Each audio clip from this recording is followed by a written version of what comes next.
student, welcome to the class.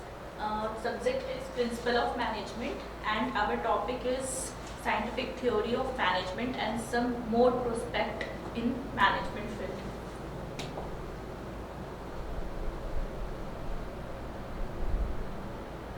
So first we will talk about the managerial skills. There is three important skills, that is technical skill, interpersonal skill, that is also known as the human skills, and the conceptual skills. Okay, so one by one we will explain it.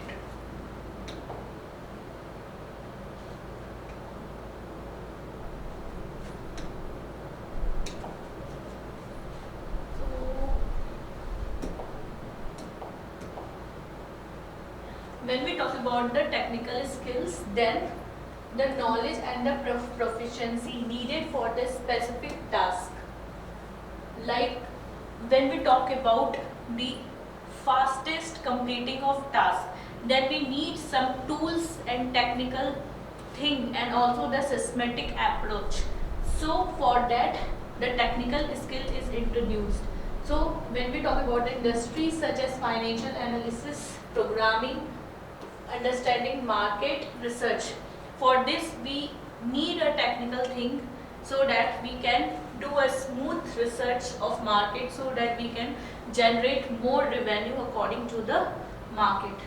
When we talk about the human skill, that is obviously a interpersonal skill. So human resource is very important factor in an organization.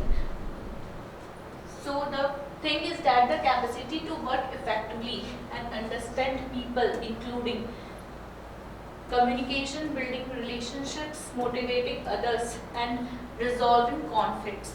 These all are the process doing by a human resource and between the human resource. So when we talk about the interpersonal skill, then we should know that a human can build a relationship. A good relationship will lead to the good and smooth running of organizations. Understand people. If you are dealing with the humans, then you have to understand their priority, their understanding level, their patience level, and their personal problem also. So this all including in the interpersonal skill. So when we talk about the conceptual skills, we can define it in a way that ability to see the big picture, understand how the different parts of an organization fits together. As we know, there is a dynamic, we are living in a dynamic country or dynamic field, so everything is changing day by day or in a month or in a year. So we have to adapt that particular thing that is changing. So when we talk about the company, so our strategy also change, and we have to solve the different type of problems which are generating uncertainty, which are generating uncertain way. So when we talking about the decision making, the dynamic nature affect our decisions so much. So we have to be ready for every dynamic environment. So these are the three skills: technical skills, human skills, which is also known as interpersonal skills, and the conceptual skills.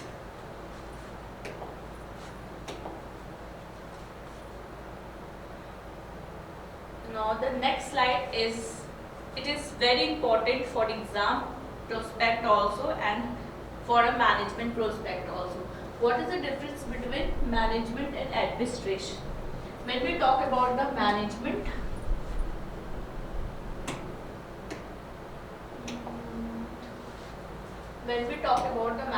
then there is two things.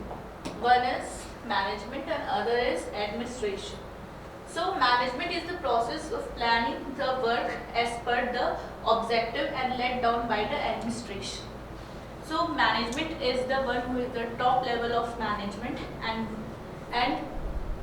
they work in planning. Like we have to plan first and then we have to work in a particular objective. So an administration is the process of determining the objective, and the objective is determined by the administration and followed by the management. Then the second one, it comes in second. It means the first one is administration and second one is management, and derive strength from the administration. They follow the administration, they are the second thing, and it is the first, and it provides guidelines to the management or the organization.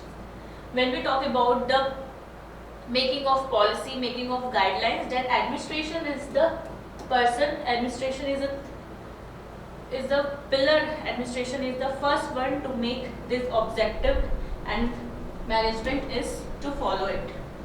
It supervises and controls the execution of work. Management is the person who execute, who implement the work, and it prepare the framework under the one hour's work from execute. The administration is the one who prepare the framework under with work. They actually make the framework, they actually build the framework, and they actually planned everything, and the management have to follow. Like they are the top management, and they are the middle and lower management. So it execute the policies and programs. Whatever administration is making, like policies and programs, this all are followed by the management. So management is the second person. It coordinates the activities like direction, guidelines, and leadership. They only coordinate the activities which are made by the administration. So you understand, like management is the second thing and the first thing, and the top level is the administration. So moving to the next slide.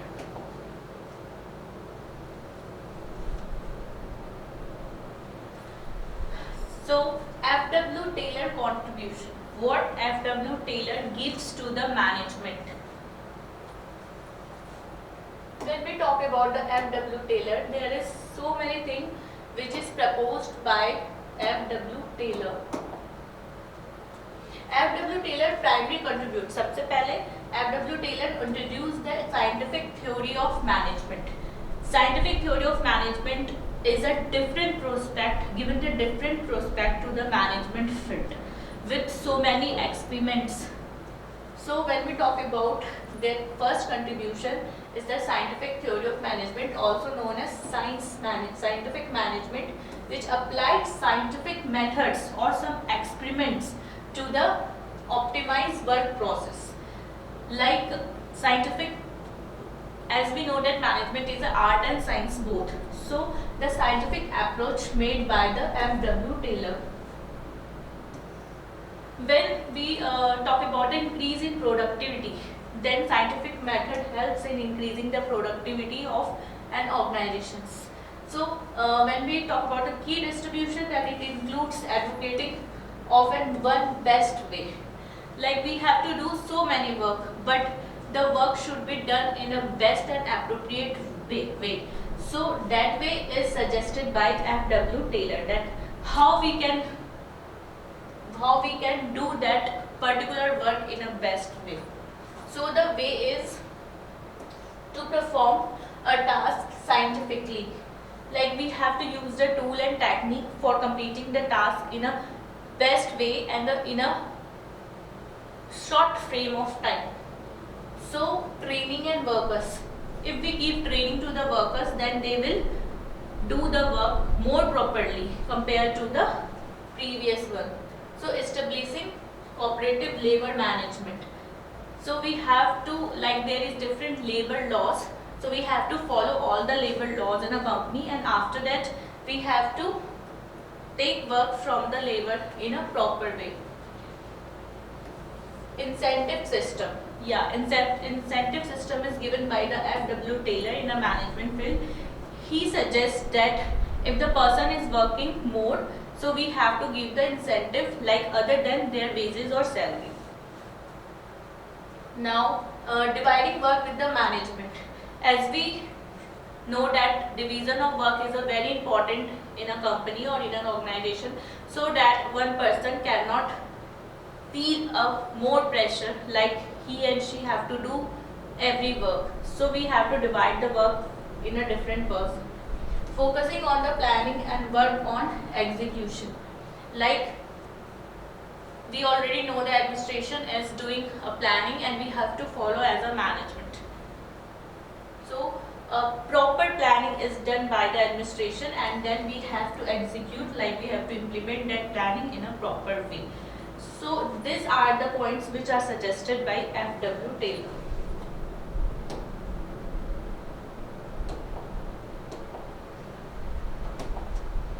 Now moving to the next slide. Frederick Taylor Scientific Management Theory. So now what is the scientific management theory given by the F.W. Taylor? First one is science not a rule of thumb. In this point,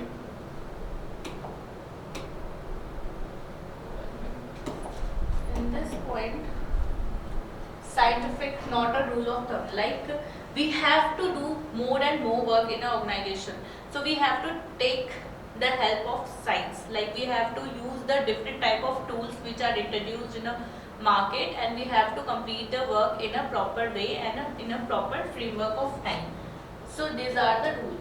Now harmony not discord.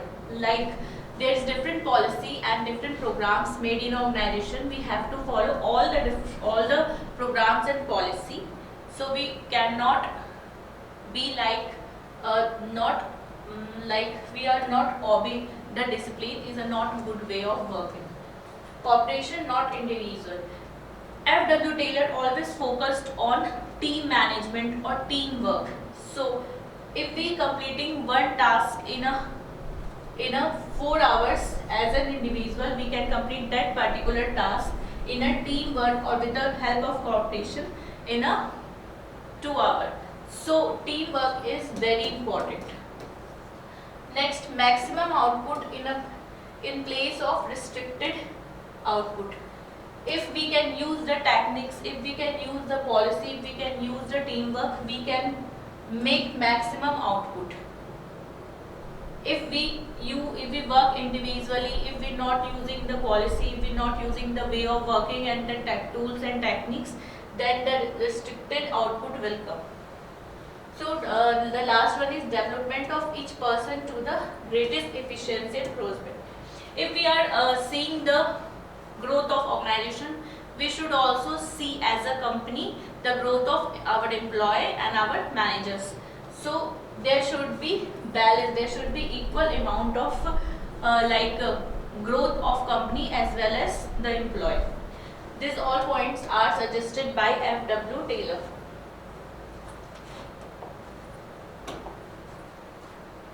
Now what is the principle? Principle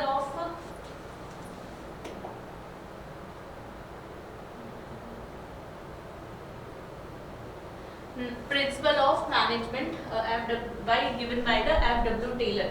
So the first principle is scientific task allocations. Like each element of work can have science to it.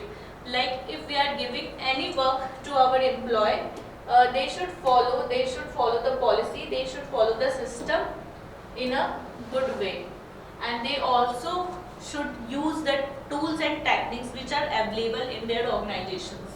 Selection of training, like employees should select, train and develop using the scientific approach. If there is some machine in an organizations, then the employee should know how to work in that particular machine, and after that how to make a good productivity. Now the collaboration, like employer and employer must collaborate. Employer is the top level and employee is the middle or lower level. So there should be a collaboration, there should be a they know what is their goal and they have to achieve that particular goal. The goal should be same.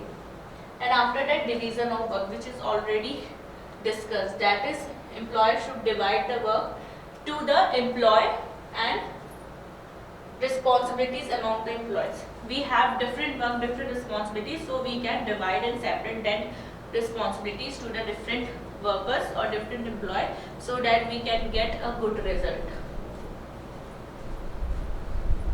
Now moving to the next slide.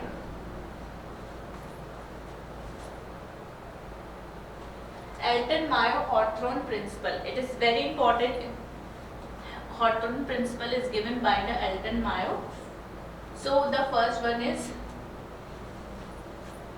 illuminating.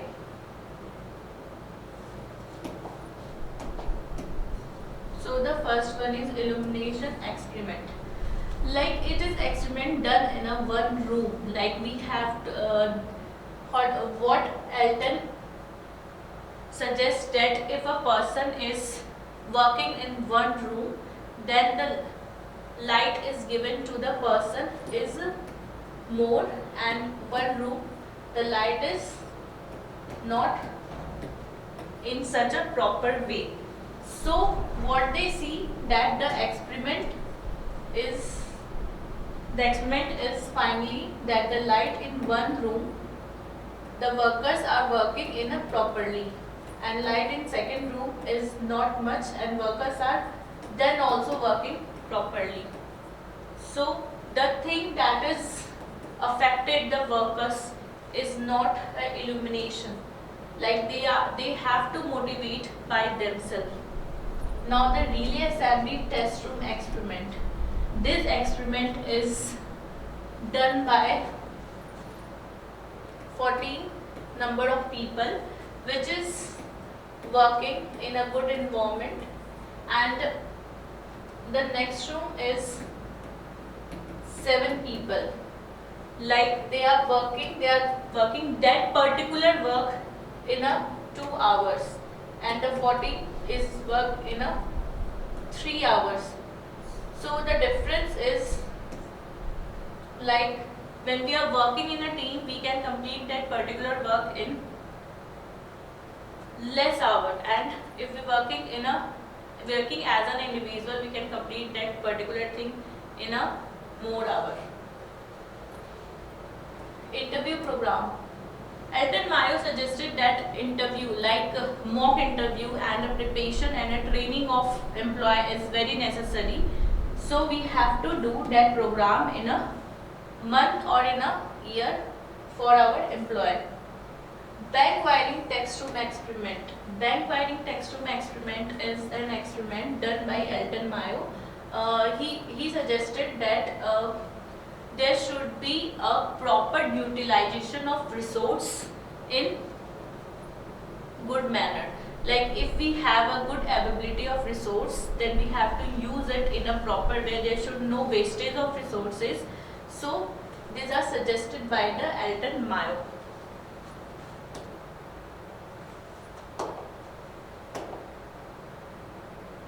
Now we will talk about the Indian ethos of management.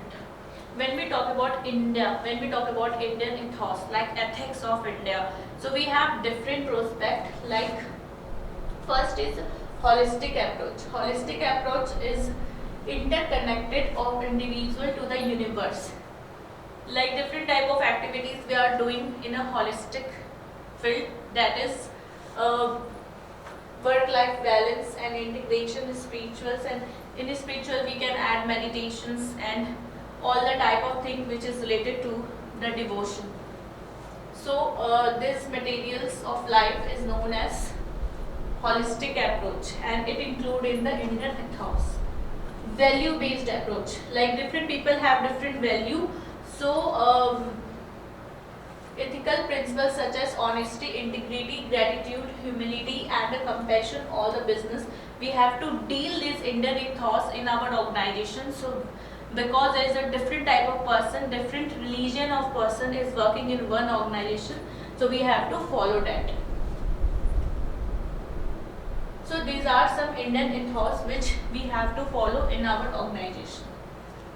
Thank you for listening me, and we will discuss the different topic in next class. Thank you.